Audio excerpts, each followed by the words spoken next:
Di awal film, kita diperlihatkan sebuah narasi tentang perjalanan terbentuknya negara Israel.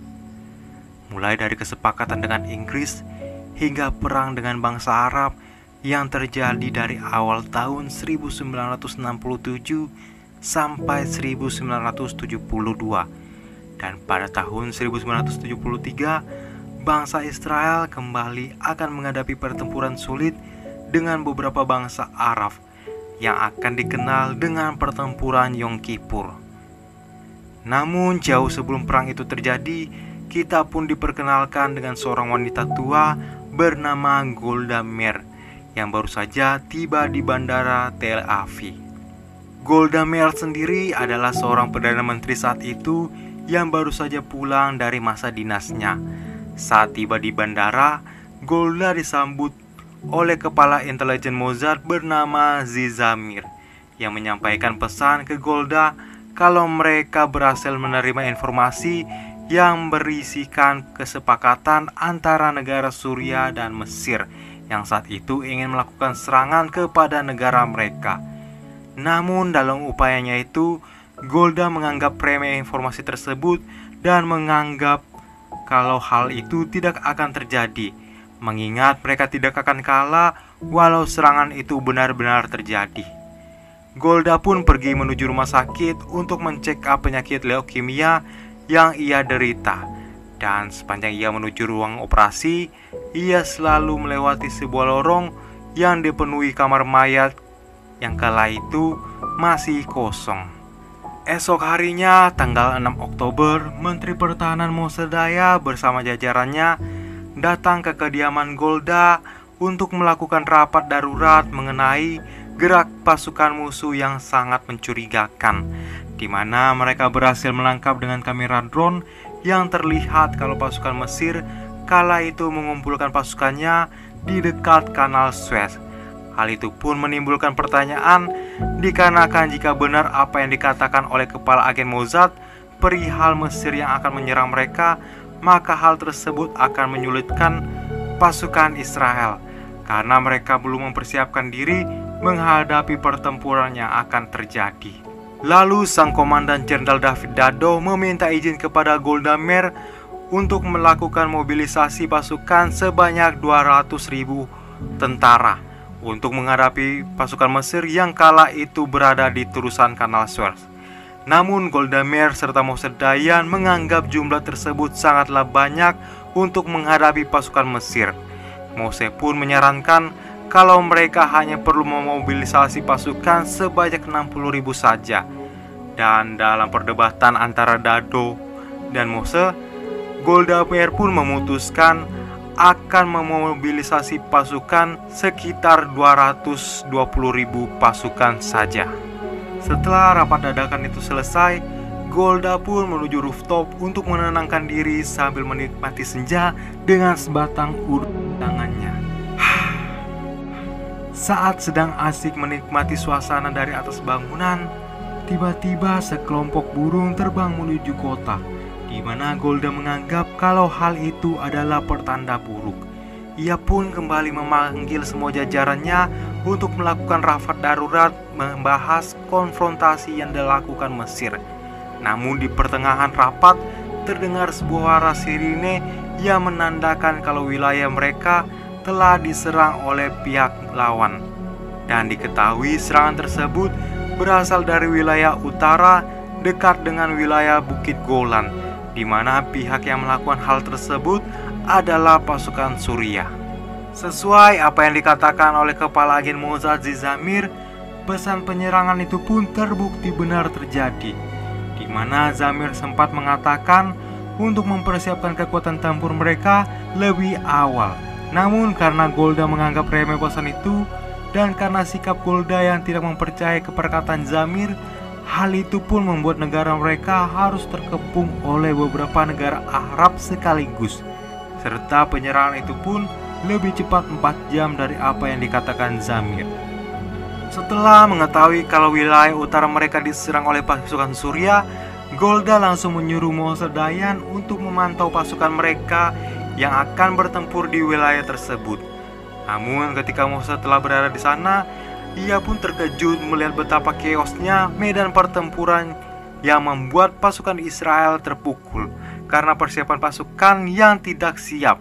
Hal itu pun juga membuat Moshe Dayan, sang menteri pertahanan, mengalami trauma melihat kengerian medan pertempuran. Dan ia langsung mendatangi Golda untuk menyampaikan berita kekalahan pasukan mereka. Serta saat itu juga Moshe memutuskan untuk mundur dari jabatannya, dan jabatan itu digantikan oleh Komandan Jenderal David Dado. Sekitar tanggal 7 hingga 8 Oktober, pasukan Mesir dan Suriah berhasil menduduki sebagian wilayah Israel. Hal itu menjadi pukulan telak bagi pihak Israel, dikarenakan untuk pertama kalinya pasukan musuh berhasil menduduki wilayah mereka. Dan di sana, sang Menteri Pertahanan baru David Dado menyarankan untuk menargetkan serangan ke semenanjung Sinai agar mereka dapat menyerang pasukan Mesir dari sisi lain, sekaligus menyelamatkan rekan mereka yang terjebak di wilayah tersebut. Dan semua keputusan itu atas perintah dari Golda Meir. Zamir sempat menentang keputusan tersebut. Hal itu dikarenakan mereka sama saja menumbalkan pasukannya untuk memasuki jebakan yang sudah dibuat oleh pihak Mesir. Dan pada kesempatan ini, Golda Meir kembali menghiraukan perkataan Zamir karena ia masih tidak mempercayainya dan menganggap kalau Zamir adalah agen ganda. Akibat ia sering berkomunikasi dengan teman misteriusnya yang berasal dari wilayah musuh. Dan di saat operasi itu dijalankan, hasilnya pun mengatakan,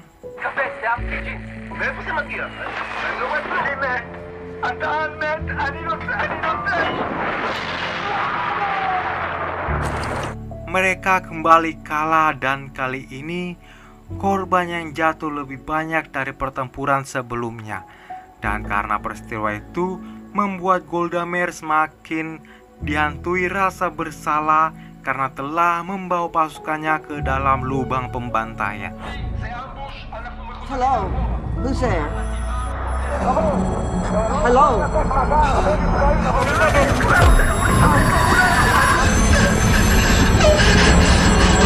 Esok harinya mereka mendapatkan kabar kalau saat ini pergerakan pasukan Suriah di sebelah utara wilayah Israel sedang dalam posisi defensif. Hal itu dikarenakan pasukan tersebut sedang menunggu rombongan logistik untuk memasok bahan bakar kendaraan mereka, agar mereka nantinya dapat terus menerobos pertahanan Israel.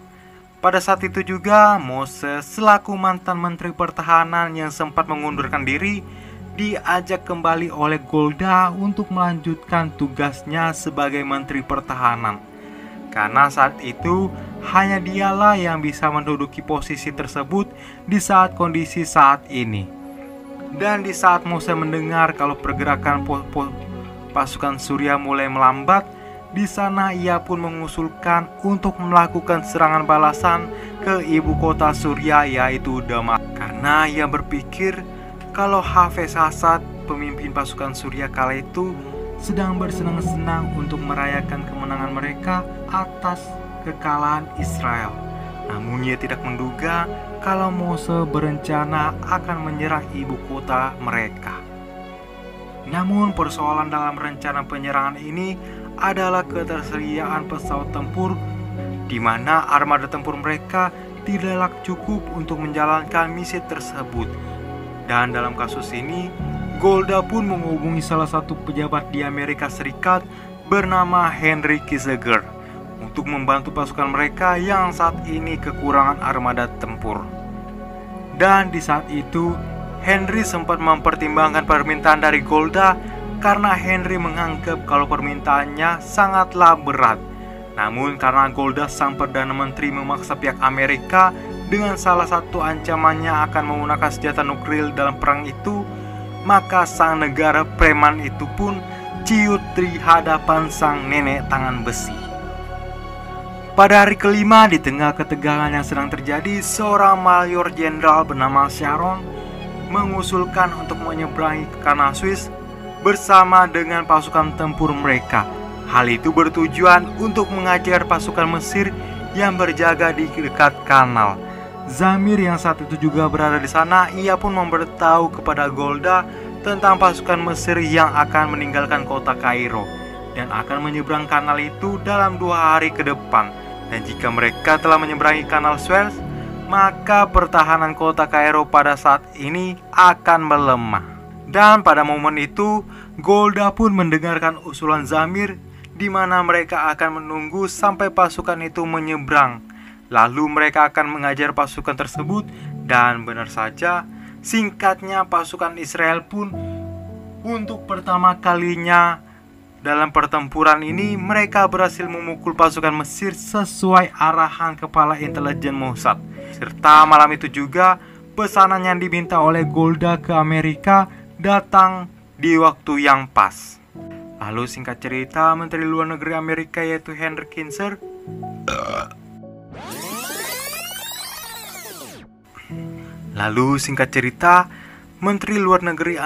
yaitu Henry Kissinger datang menemui Golda untuk membicarakan soal gencatan senjata yang ditawarkan oleh Mesir. Namun kala itu Golda menolaknya karena ia akan menerima tawaran tersebut jika Mesir mau mengakui kedaulatan negara mereka.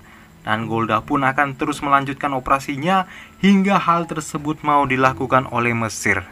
Pasukan Golda pun terus melakukan serangan memasuki wilayah Mesir. Dan pada akhirnya Mesir pun menyerah dan mengakui kedaulatan Israel.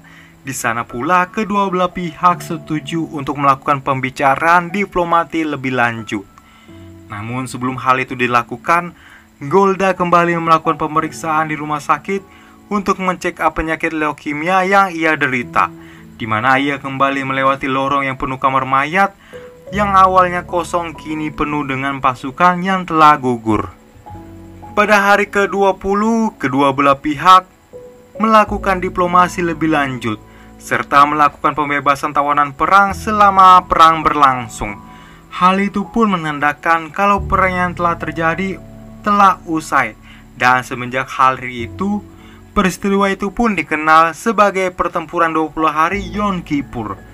Walau pada akhirnya Israel menang, ternyata intensitas konflik menimbulkan dampak emosional bagi warga sipil serta Golda yang saat itu telah lanjut usia. Dan 1 tahun kemudian, pada tahun 1974, Golda Meir bersaksi di hadapan Komisi Aganat atas tindakannya dalam perang.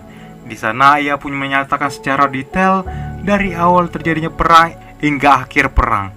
Lalu 4 tahun kemudian, pada tanggal 8 Oktober 1978, Golda Meir terlihat sedang berbaring di tempat tidur.